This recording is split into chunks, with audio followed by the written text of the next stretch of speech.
오늘 주어진 베드로전서 4장 12절에서 19절의 말씀을 가지고 고난이 축복인 이유 그런 제목으로 하나님의 말씀을 함께 나누겠습니다. 베드로는 12명의 제자들 가운데서도 예수님과 아주 밀접한 교제를 나누었던 사람입니다. 그는 예수님께 칭찬을 받기도 했고 때로는 뼈아픈 책망을 듣기도 했습니다. 결정적인 순간에 예수님을 모른다고 부인하기도 했고 예수님이 십자가에 달리실 때는 두려워 숨기도 했습니다. 모든 것을 버리고 예수님을 따르기는 했지만 아직도 그가 가진 가치는 세상적인 유익을 추구하는 데 머물러 있었습니다. 내가 모든 것을 버리고 예수님을 쫓았으니 내게 무슨 보상을 주실 수 있습니까? 라고 묻기도 합니다. 그리고 다른 제자들처럼 우리 중에 누가 크냐 하는 일에 관심이 많았습니다. 결국 베드로도 예수님이 왕이 되면 받을 상에 대하여 관심이 많았던 사람이었습니다. 그런 베드로가 완전히 달라지게 된 것은 부활하신 예수님을 만나면서부터입니다. 그가 부활하신 예수님을 만나게 되었을 때 그는 지금까지 그가 예수님과 함께 교제하며 예수님으로부터 들었던 가르침을 예수님이 그에게 주신 교훈을 새롭게 깨닫는 그런 기회가 되어졌습니다. 그래서 베드로의 삶은 180도 예수님의 부활을 목격하기 전과 후가 180도 달라지는 것을 보게 되어집니다. 우리가 지금 살피고 있는 이 베드로의 편지는 바로 그 결과물이라고 말해도 틀리지 않습니다. 1세기 고난받는 나그네의 삶을 살아가는 믿음의 동료들에게 하는 이 베드로의 권면은 자신의 삶의 고백입니다. 그리고 어쩌면 자신에게 곧 다가올 운명에 대한 예고이기도 합니다. 베드로는 1세기 성도들의 삶의 현실이 고단할 뿐만 아니라 불신 유대인들과 로마 사람들로 인하여 말할 수 없는 고통을 감내해야 할 상황에 있음을 잘 알고 있습니다. 그럼에도 고난 속에서 믿음을 지키는 그들에게 복 있는 자라고 말하고 있습니다. 고난 속에 있는 그들을 복 있는 자라고 말한 것이죠. 여러분, 우리는 복이라고 할 때 어떤 것들이 떠오르게 됩니까? 예수 믿고 복 받았다고 하면 무엇이 연상이 되십니까? 크리스찬들도 많은 경우에 세상의 복을 떠올리는 것들을 많이 보게 됩니다. 많은 성도들이 예수 믿고 받은 복을 세상에서의 부귀, 장수, 출세, 승진, 좋은 대학에 진학하는 것으로 생각합니다. 만약에 성도들이 복을 이렇게 이해하고 있다면 그 책임은 말씀을 가르친 종들에게, 주의 종들에게, 설교자들에게 있습니다. 예수 믿으면 복이 온다는 것은 사실입니다. 예수를 믿고 삶의 목표가 분명해진 학생이 이제 공부해야 될 이유와 목표가 생기게 되고 그래서 열심히 공부하면 더 나은 대학에 진학할 수 있습니다. 그리고 좋은 스펙을 가져서 좋은 직장에 취직도 할 수 있고 성실히 일하여 승진도 하고 고액 연봉을 받아서 잘 살 수 있습니다. 이것은 예수 믿은 결과로 오는 복이라고 할 수 있겠죠. 하지만 다 그런가? 그렇지 않습니다. 오히려 어떤 분들은 직장에서 예수 믿는 것 때문에 악과 불의에 동참하지 않음으로 말미암아 동료들이나 상사의 눈밖에 남으로 불이익을 당하는 경우들이 더 많을 수 있습니다. 그러므로 우리는 현실의 눈에 보이는 그 외적 조건으로 그 사람의 믿음의 상태를 평가할 수 없습니다. 오늘 베드로는 전혀 다른 복에 대해서 우리에게 말씀해 주고 있습니다. 고난이 복이라는 말입니다. 예수 믿는 것 때문에 세상에서 모욕을 당하고 세상에서 고난당하는 것이 복이라고 그렇게 말하고 있습니다. 고난이 축복인 이유가 무엇일까요? 고난이 축복인 첫 번째 이유는 고난은 우리를 강한 하나님의 사람으로 무장시키기 때문입니다. 오늘 12절은 이렇게 시작합니다. 사랑하는 자들아. 여기 사랑하는 자라는 자들이는 구원받은 성도들을 뜻하는 것이죠. 너희를 연단하려고 오는 불시험을 이상한 일 당하는 것 같이 이상히 여기지 말라. 그렇게 말했습니다. 그리스도인들에게 찾아오는 불시험이 있는데 그 불시험은 성도를 연단시키고자 하는 목적이 있다는 것이죠. 마치 금을 포함하고 있는 광석에서 순수한 금을 뽑아내기 위해서 여러 번 뜨거운 불못불 속에 던져서 재련하는 것과 같다고 표현하고 있습니다.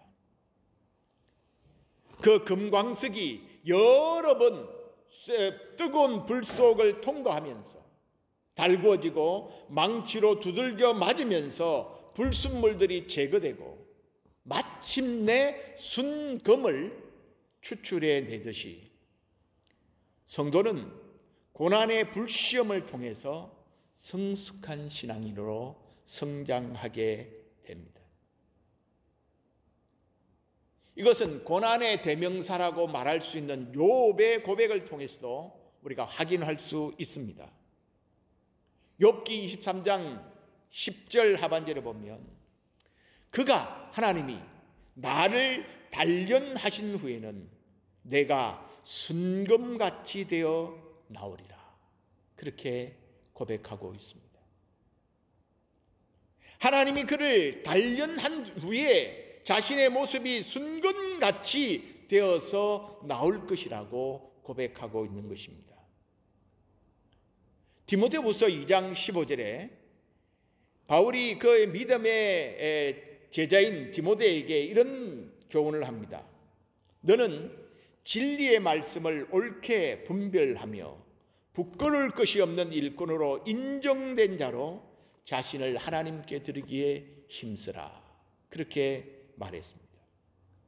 여기 인정된다고 하는 말이 연단과 동일한 단어입니다. 이 말의 의미는 성도가 힘들고 어렵지만 연단의 풀무불을 통과하면서 하나님과 사람들 앞에 인정받는 신앙인으로 성숙하게 된다 하는 의미를 뜻하는 것입니다. 이어서 13절에는 성도의 고난은 그리스도의 고난에 참여하는 것이라고 표현되어 있습니다. 그리스도의 대속의 고난은 2000년 전에 십자가 위에서 이미 완성되었습니다. 그러나 그리스도 안에서 받는 고난들은 우리 성도들에게 여전히 남아 있습니다. 그리스도께서는 아무 죄가 없으셨고 의로우셨지만 우리의 죄 때문에 고난을 당하셨습니다. 이와 같이 성도들도 이 땅에 의롭고 선하게 삶으로 말미암아 비슷한 고난을 당할 수가 있다는 것이죠. 베드로가 이 권면을 할 때 베드로가 예수님의 말씀을 기억했음이 분명합니다. 나를 인하여 너희를 욕하고 핍박하고 거짓으로 너희를 거스려 모든 악한 말을 할 때에는 너희에게 복이 있나니 기뻐하고 즐거워하라. 하늘에서 너희의 상이 큽니다. 너희 전에 있던 선지자들도 이같이 박해하였느니라. 그렇게 예수님이 말씀하셨습니다. 여러분, 우리가 하나님의 자녀가 아니면 이 세상에서 고난을 받을 필요가 없습니다. 우리가 하나님의 자녀이고 우리가 하나님의 자녀답게 살려고 하니까 우리에게 고난이 오는 것이죠. 그러므로 세상에서 고난당하는 일을 이상히 여기지 말라고 말합니다. 베드로는 고난받는 성도들에게 고난을 적극적으로 긍정적으로 이해할 것을 요구하고 있습니다. 고난은 나그네로 살아가는 이 세상에서 우리가 하나님의 사람, 하늘에 속한 자라는 것을 증거하는 표입니다. 그렇기 때문에 고난의 순간에 우리는 우리 자신들을 먼저 돌아보아야 합니다. 이 고난이 무엇 때문에 온 것인지를 살펴야 한다는 것이죠. 오늘 15절은 이렇게 말합니다. 너희 중에 누구든지 살인이나 도둑질이나 악행이나 남의 일을 간섭하는 자로 고난을 받지 말라. 여러분, 우리가 다른 사람에게 괴로움을 주고 도둑질을 하고 죽이고 악을 행하고 쓸데없이 남의 일에 간섭해서 고난을 받으면 이것은 고난이 아니라 자기의 죄에 대한 벌을 받는 고생입니다. 고난이 올 때 우리가 우리의 잘못을 인하여 오는 죄의 대가인지 정말 의로운 고난인지를 분별해야 합니다. 그러기 위해서는 자신을 잘 돌아보는 것이 필요합니다. 지금 내가 당하는 고난이 그리스도의 고난에 참여하는 것인가? 그렇다면 즐거워해야 합니다. 기뻐해야 합니다. 그 길이 쉽기 때문이 아닙니다. 그리스도의 고난이 결코 쉬운 길이 아니었던 것처럼 성도의 고난도 결코 감당하기 쉬운 일이 아닙니다. 그래서 베드로는 성도의 고난을 뭐라고 말했습니까? 불시험이라 그렇게 말했습니다. 이 고난은 우리를 세상과 구별하는 표이기도 하지만 우리를 성숙한 하나님의 사람으로 연단하는 과정이기도 합니다. 고난은 우리를 세상과 구별된 하나님의 사람임을 증명하는 것이며 그 고난을 통과함으로써 우리는 더욱더 그리스도를 닮은 성숙한 성도가 되는 것입니다. 그러므로 고난은 그리스도인들에게 축복입니다. 고난이 축복인 두 번째 이유는 고난으로 우리가 하나님께 영광을 돌리고 또한 동시에 그리스도의 영광에 참여하는 특권을 누리기 때문입니다. 고난은 우리가 하나님께 영광을 돌릴 수 있는 기회입니다. 그리고 그리스도의 영광에 참여하는 복입니다. 오늘 13절에 오히려 너희가 그리스도의 고난에 참여하는 것으로 즐거워하라.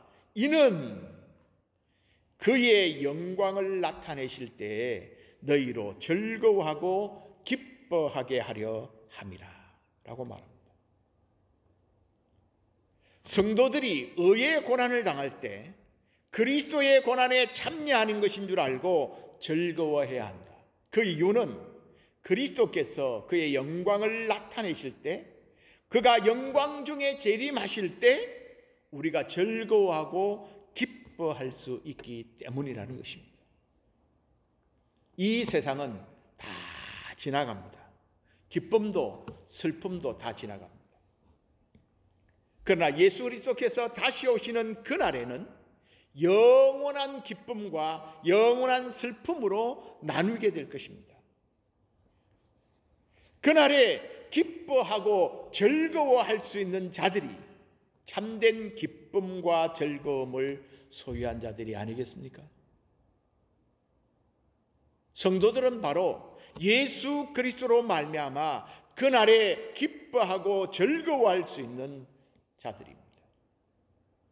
그러므로 성도는 현실의 고난이 영원한 기쁨을 보증하는 일이기에 오히려 고난 가운데 기뻐할 수 있는 것이죠. 14절에 이렇게 말합니다. 우리가 그리스도의 이름으로 욕을 받으면 우리는 복이 있는 자들이다. 베드로는 그 이후로 영광의 영, 곧 하나님의 영인 성령이 너희 위에 계심이라 그렇게 말합니다. 그리스도인들은 하나님의 영인 성령께서 위에 계심으로 하나님의 특별한 소유임이 확인된 사람들입니다. 그것을 성령이 인을 쳤다 그렇게 표현하죠. 우리 몸에는 성령이 찍은 도장이 있습니다. 하나님의 것이라는 소유가 찍혀 있습니다. 또한 성령님은 그리스도의 이름 때문에 고난당하는 성도들과 함께 하십니다. 여러분 기억하십시오. 고난이 찾아올 때, 고난을 당할 때 우리는 결코 혼자가 아니라는 사실을 기억하시기를 바랍니다. 그러므로 이 세상에서 여러분 성도들만큼 복된 자들이 누구입니까? 하나님 우리를 하나님의 것이라고 성령으로 도장을 찍었을 뿐 아니라 고난이 있을 때 우리와 함께 하시고 도우시고 보호하시기 때문입니다. 우리가 영원하신 하나님의 특별한 사랑의 대상이 된 것보다 더 큰 복이 무엇이겠습니까? 성도는 그리스도가 얻은 영광을 장차 함께 누리게 될 것입니다. 이것은 이미 베드로가 1장 7절에 우리에게 말해준 바와 같습니다. 너희 믿음의 확실함은 불로 연단하여도 없어질 금보다 더 귀하여 예수 그리스도께서 나타나실 때에 칭찬과 영광과 존귀를 얻게 할 것이니라. 그렇게 말했죠. 여러분 이 베드로 전서의 핵심 키워드가 고난 그리고 영광이라는 단어입니다.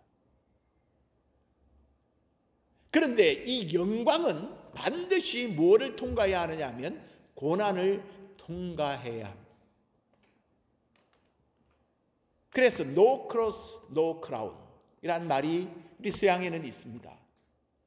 십자가 없이는 영광이 없다는 것이죠. 그래서 바울은 로마서 8장에서 우리에게 이렇게 말했습니다.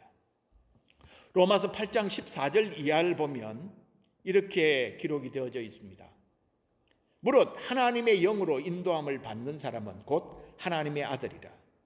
너희는 다시 무서워하는 종의 영을 받지 아니하고 양자의 영을 받았으므로 우리가 아빠 아버지라고 부르짖느니라. 여러분 우리가 구원받은 하나님의 백성이라고 하는 증거가 뭡니까? 하나님을 아빠 아버지라고 부르는 것입니다. 이어 16절에 성령이 친히 우리의 영과 더불어 우리가 하나님의 자녀인 것을 증언하시나니 자녀이면 또한 상속자 곧 하나님의 상속자요 그리스도와 함께한 상속자니 우리가 그와 함께 영광을 받기 위하여 고난도 함께 받아야 할 것이니라 라고 말합니다. 우리에게 영광이 있습니다. 우리가 받을 영광이 있습니다. 그 영광을 받기 위하여 우리가 이 땅에 살아가는 동안 하나님의 사람으로서 살아가는 데 당하는 고난도 기꺼이 받아야 한다는 것이죠. 그런데 18절에 보면 생각하건대 현재의 고난은 장차 우리에게 나타날 영광과 비교가 안 된다. 그렇게 말합니다. 우리가 이 땅에서 일의 고난을 당한다면 장차 우리가 받을 영광은 10이요 100이고 1000이라는 것이죠. 그러므로 하늘의 영광을 기대하는 사람은 이 땅의 고난을 두려워하거나 피하지 않습니다. 복음을 전하다가 믿음을 지키다가 죽임을 당하는 것, 그것을 우리는 순교라고 말하죠. 순교는 가장 영광스러운 고난입니다. 아무나 이런 영광을 얻지를 못합니다. 사도행전 7장에 보면 스데반이 순교의 현장에서 놀라운 것을 목격합니다. 사도행전 7장 55절에 보면 스데반이 하늘을 우러러 하나님의 영광과 예수께서 하나님 우편에 서신 것을 보았다. 그렇게 기록되어 있습니다. 복음을 위하여, 주를 위하여 죽임을 당하는 자들을 하나님은 영광 가운데 그를 영접하고 계심을 보여주고 있는 것이죠. 그래서 오늘 16절에도 만일 그리스도인으로서 고난을 받으면 부끄러워하지 말고 도리어 그 이름으로 하나님께 영광을 돌리라고 말합니다. 고난의 순간에도 우리가 믿음을 지킬 때 우리는 하나님께 영광을 돌릴 뿐 아니라 영광의 하나님을 경험하게 되는 것입니다. 그러므로 고난은 축복입니다. 고난이 축복이 되는 세 번째 이유는 고난이 우리가 온전히 하나님을 의탁하는 삶을 살게 하기 때문입니다. 자, 오늘 본문 19절을 우리 다 같이 한번 읽겠습니다. 19절입니다. 시작. 그러므로 하나님의 뜻대로 고난을 받는 자들은 또한 선을 행하는 가운데에 그 영혼을 미쁘신 창조주께 의탁할지어다. 그 영혼을 미쁘신 창조주께 의탁하라. 그렇게 말했습니다. 우리에게 고난이 올 때, 환난이 닥쳐올 때 하나님을 의지하는 법을 배우게 됩니다. 여러분, 인간은 스스로 선을 행할 수 있고 스스로 하나님을 잘 찾을 수 있는 꽤 괜찮은 존재가 못 됩니다.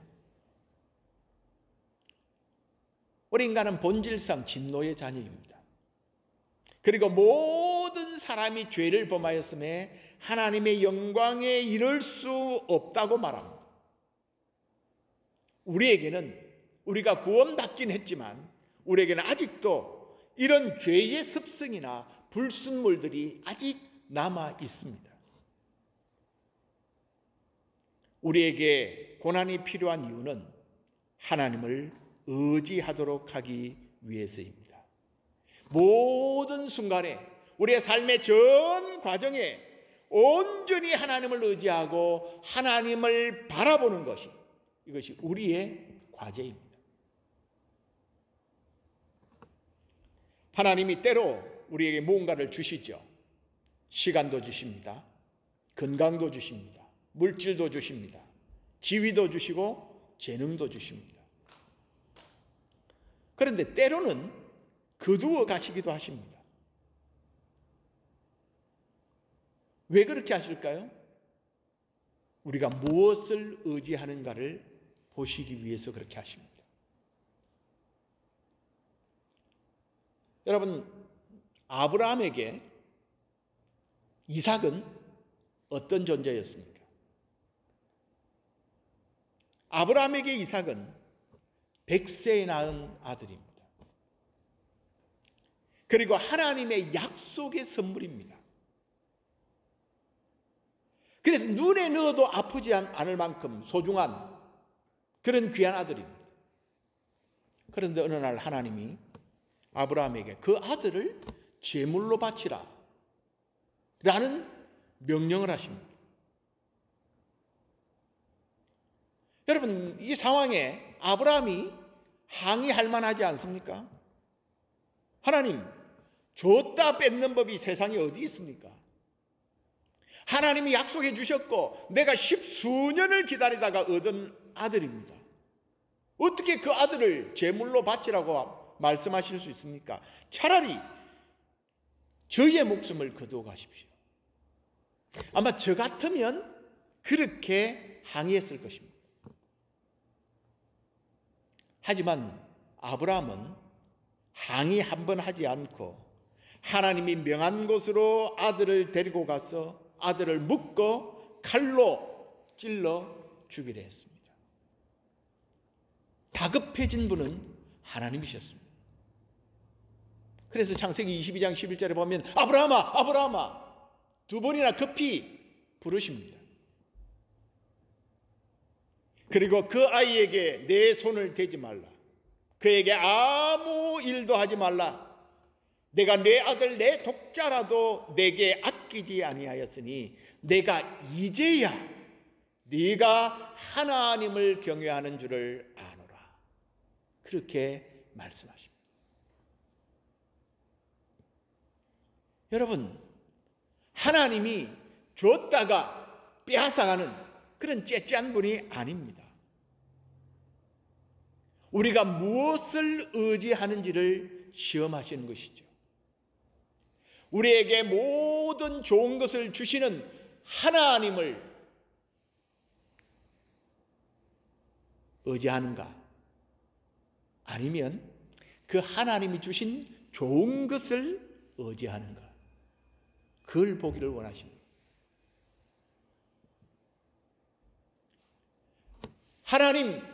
하나님이 우리의 모든 좋은 것의 근원이십니다. 내가 하나님을 의지하고 하나님을 붙듭니다. 그렇게 하나님을 신뢰하는지 아니면 하나님이 주신 재물, 건강, 지위 그것을 붙들고 의지하는지 하나님은 우리에게 그것을 확인해 보기를 원하십니다. 여러분, 믿음이 크다, 믿음이 작다 하는 것은 무엇으로 나타납니까? 뭘 보고 믿음이 크다, 믿음이 작다 그렇게 평가할 수 있습니까? 예수님이 믿음이 작은 자들이라고 책망하신 적이 있습니다. 마태복음 6장에 나오는 이야기인데요. 마태복음 6장 25절에 보면 이렇게 예수님이 말씀하셨습니다. 내가 너희에게 이르노니 목숨을 위하여 무엇을 먹을까 무엇을 마실까 몸을 위하여 무엇을 입을까 염려하지 말라. 목숨이 음식보다 중하지 아니하며 몸이 의복보다 중하지 아니하냐. 그리고 이어서 공중의 새를 보라 들의 백합화를 보라 그렇게 말씀하시고 30절에 이렇게 말씀합니다. 오늘 있다가 내일 아궁이에 던져지는 덜풀도 하나님이 이렇게 입히시거든 하물며 너희일까 보냐. 믿음이 작은 자들아. 31절에 그러므로 염려하여 이르기를 무엇을 먹을까 무엇을 마실까 무엇을 입을까 하지 말라. 이는 다 이방인들이 구하는 것이라. 너희 하늘 아버지께서 이 모든 것이 너희에게 있어야 할 줄을 아시느니라. 그렇게 말씀했습니다. 예수님이 어떤 사람을 가르쳐서 믿음이 작은 자들이라 그렇게 하셨습니까? 어떤 자들이죠? 염려하는 자들입니다. 무엇에 대해서 염려합니까? 무엇을 먹을까? 무엇을 입을까? 무엇을 마실까? 때문에 염려합니다. 이 땅에서 하루하루의 살림살이를 어떻게 살아갈까? 코로나 바이러스 때문에 경제가 추락하면 앞으로 어떻게 먹고 살까? 일거리가 줄어들면 어떻게 우리가 살아갈 수 있을까? 여러분, 이런 걱정을 해야 하는 사람들이 있습니다. 누굽니까? 아버지가 없는 사람. 오늘 예수님은 그런 사람들을 뭐라고 그랬죠? 이방인들이라고 말해요. 이방인들. 여러분, 이방인들은 아버지가 없으므로 하나님이 자기의 아버지가 아니니까 자기가 자기의 삶을 책임져야 합니다. 그래서 자기가 모든 짐을 짊어지고 걱정하고 근심하고 염려하고 고민할 수밖에 없습니다. 하지만 아버지가 있는 사람은 그 걱정을 누가 합니까? 아버지가 합니다.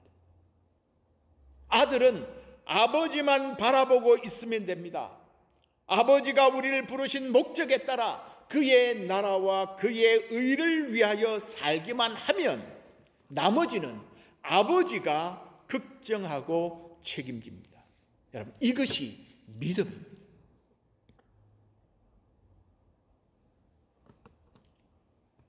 우리 아버지가 좋으신 하나님이다. 맞습니까? 아멘. 우리 아버지가 온 세상의 랜로드시다. 맞습니까? 아멘. 우리 아버지가 모든 좋은 것들을 공급하시는 공급자이시다. 맞습니까? 아멘입니다. 하나님이 좋으신 아버지시고 하나님이 온 세상의 주인이시고 하나님이 모든 좋은 것들의 공급자이기에 그 하나님을 바라보고 그 하나님을 의지하고 사는 것, 그것을 믿음이라고 말하는 것입니다. 하루는 제자들이 예수님께 물었습니다. 천국에서 누가 큰 자입니까? 예수님께서 누가 크다고 말씀했죠?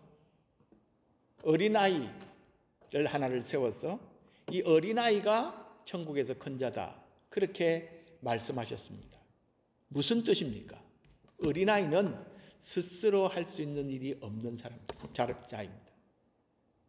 온전하게 의존하는 존재라는 뜻이죠.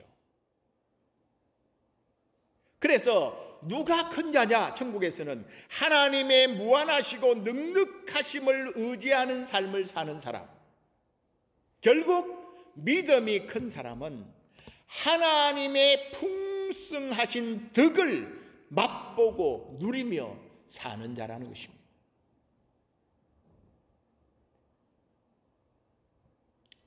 사랑하는 여러분, 이 세상에 고난이 없는 곳은 공동묘지밖에는 없습니다. 고난을 피할 수 있는 사람은 없습니다.